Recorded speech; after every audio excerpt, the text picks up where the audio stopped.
my loves, it's Nadine. I'm the makeup artist for Gig. Today I thought we would take it right back to basics and discuss some skincare and a skincare routine that's appropriate for teenagers. So let's get to it. I should have got this all out beforehand. Molly. We're going to first look at a double cleansing routine. The reason I'm going to aim a double cleansing routine at an age range that's so young is because they do wear a lot of makeup very early on now. So it's really important that we double cleanse the skin and really get that makeup off, because all you're going to do if you don't is you're going to block your pores. You're going to end up with a lot of spots and a lot of dirt and grime on the skin. So the first thing I want you to do is get rid of your makeup wipes. They are horrendous for your skin, they're horrendous for the environment, and what they actually do, when you think you're taking it off, they actually push the product further and deeper into the pore. So get rid of makeup wipes, they're a no-go.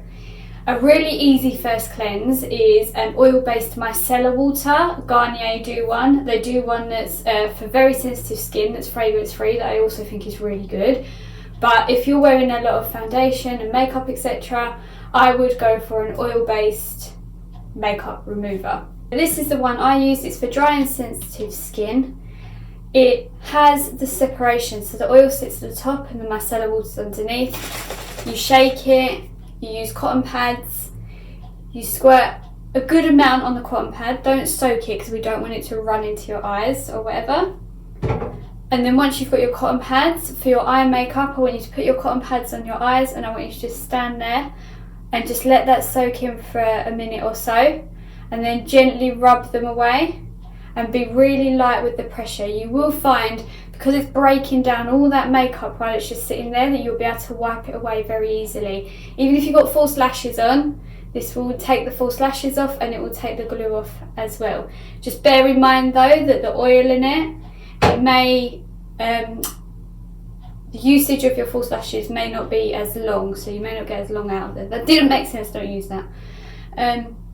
Just bear in mind, and the oil in the micellar water will break down the false lashes as well. So where you might get 10 wears out of them if you use them with just water, with oil you may only get like 3 to 4 because they will pull them apart a little bit. But it's much safer on the eye to remove them with the oil-based micellar water. Okay, that can be an easy first cleanse. Now your second cleanse is what's going to cleanse your skin. So imagine your first cleanse is breaking it apart and it's wearing it down and it's getting through the makeup. The oil's getting all the way through. The second cleanse is going to actually clean your skin. If you're wearing a lot of makeup, you can do a third cleanse, which just means repeating the second cleanse again. Now, what I would say to do this is CeraVe, the hydrating cleanser, and then you've got the SA Smoother. If you suffer with acne, this is a really good one. Both are hypoallergenic and for sensitive dry skin as well. But this one's got salicylic acid in it, which will help with spots and blackheads, because what it does, the salicylic acid is attracted to oil, so it will go on the skin and it will dive into the pore and push the oil and the dirt out because it is attracted to the oil. This one has got hyaluronic acid in it, which is going to be really good for hydrating your skin. Just remember everyone, when you clean your skin, it should not feel tight afterwards. It should feel nice and plump. If it feels tight afterwards, your cleanser is just stripping all the moisture out of your skin. So as well as taking the oil off, it's also taking all the water out of your skin, which is going to lead to dehydration, dry flaky skin and all that unattractive ugliness that just sits on top of the skin for no reason. And to take off your makeup with your second cleanse, I would get lukewarm water. So you want it to be warm, you don't want it cold, you don't want it hot, because both are going to be too much of a shock to the skin. And too hot water will actually really dry your skin out anyway. If you have a hot shower, wash your face separately. That way you can preserve your skin. So get some warm water. You've done your micellar, you've broken down the makeup. It may look like there's a load on the cotton pads, but trust me, there's still dirt in that skin.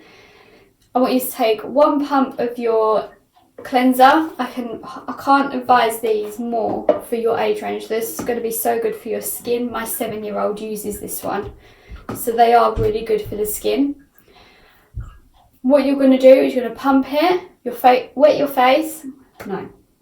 What you're going to do is you're going to damp your face, pump one pump of the CeraVe, work it in, and then really work it in and massage it right into your face, all the way down your neck to about here, really cleansing all of this area. You always want to take your skincare all the way down to here, from here to here. And you really want to cleanse. And then Primark and Amazon sell these microfiber cloths. You can use flannels, but I find these microfiber cloths are more effective. They actually capture, I think it's up to like 4 times more dirt than what a flannel does. And then what I want you to do is soak it in the water, and then I want you to gently wash the cleanser off. Now, if you can get a cotton pad, wet it and wipe it and it's clean, you're good to go. If there's still some makeup coming off, you need to repeat that step and get it really clean and really rub, but be gentle, because we don't want the skin going red. If it starts all going red, then it's where you're rubbing and you're aggravating, and that's irritating, and it can last in long-term damage. Or if you've got eczema or acne or rosacea and things like that, you can irritate those existing problems. Okay, so once we've done that, now this step is completely up to you. I strongly advise it from the age of about 13 upwards, but you can always go to your skincare specialist and double check. Dermalogica are really good for checking things out for you, and Paula's Choice online also give recommendations for age and things like that as well.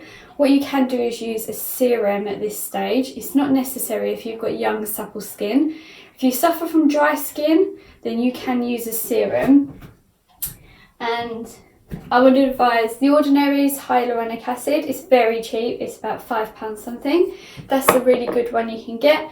When your skin is damp, you just want to take 2 drops, work it in, and work it all over your skin. You don't have to wait for your skin to dry. It actually works better if you apply it on damp skin. And then you want a moisturiser. So this depends on your skin type. If you suffer with acne and oily skin, then you want to opt for something that's oil-free, but that still hydrates. You still need the moisturiser step in your skincare. What's going to happen if you skip the moisturiser step and say you're using very astringent stripping products? You're going to dehydrate your skin, so then you're going to have like combination skin. So it's going to be like even more oily than it was before, and then dry patches as well. This is all because the skin is dehydrated. And what happens when the skin's dehydrated as well, the cell renewal overturn can't process properly. So it slows down, and then all the dead skin that usually sheds will clog the pores. Now, depending on your age, if you're an older teenager, so I'm going to say 16 and upwards, you can introduce an exfoliant into your routine. I would use something like Rituals. It's £12. I know it's not ideal for our age range, but Superdrug also do a vitamin E selection. Like, it's a whole, what is it? I go to film these things and I forget everything. So Superdrug have a whole vitamin E range. Very, very cheap. I think they're like from £2.50 and upwards. Also, you can go in Boots and things like that. I know we can't do it in a lockdown, but it's a good idea at some point if you can get a good skincare routine set in place, and it's really going to help with any skin concerns you have as a teenager. And it's good to get into the habit as well, because good skin is the base of all good makeup, so it is really important. Moisturiser selection. Moisturiser suggestions. Again, I would just opt for something like CeraVe have moisturisers, or something that's applicable to your skin.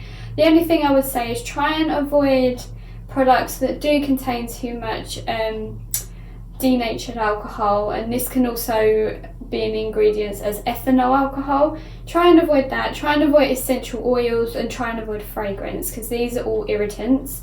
If you're not irritated straight away, over the process of using it, you can become irritated. And especially if you've already got a skin concern, having essential oils or artificial fragrance, which will come up as fragrance or perfume or parfum, and they don't always disclose how much is in it either. I know it smells good, but it's not doing anything beneficial to your skin. If anything, it can irritate over time, or it can irritate straight away. So just avoid these things. Things like cetyl alcohol is a hydrating component. I hope that was interesting for you guys. I know it's a little bit of a boring one, but skincare really is really good. The earlier you can start, the better as well. And then that way you've got a really good foundation for your makeup to sit on. This is not advised for anything like cystic acne, hormonal acne or anything like that. Those I would advise you go and see your doctor. The same with rosacea and psoriasis and even eczema. If you've got eczema, I wouldn't advise using any acids whatsoever, like the hyaluronic acid. If there's any research you want to do in your spare time, feel free to go online and start looking up products, start looking at the skincare products, looking at hyaluronic acid, the benefits it has for the skin, how to use it. If you've got time, you can always look at how the cleansers work with the skin, what the ingredients are. Start taking notice of things and doing a little bit of research. This is going to add to your knowledge, and then knowledge is power. And then when it comes to doing makeup and you see someone's skin and they come at you with a skin complaint, you can do like a mini assessment. You can't do a full assessment, but you can do a mini assessment and you can be like, right, okay, I think we've got a dehydrated skin going on here. I think we've got an oily skin going on here. I think we've got a dry skin going on here. I think we've got a problematic skin going on here. Combination skin, okay? So that is something you can do in your spare time, to learn about all the different skin types, so that you're ready for when anyone sits in front of you and they tell you what their skin complaint is and you're like, right, I know what that is.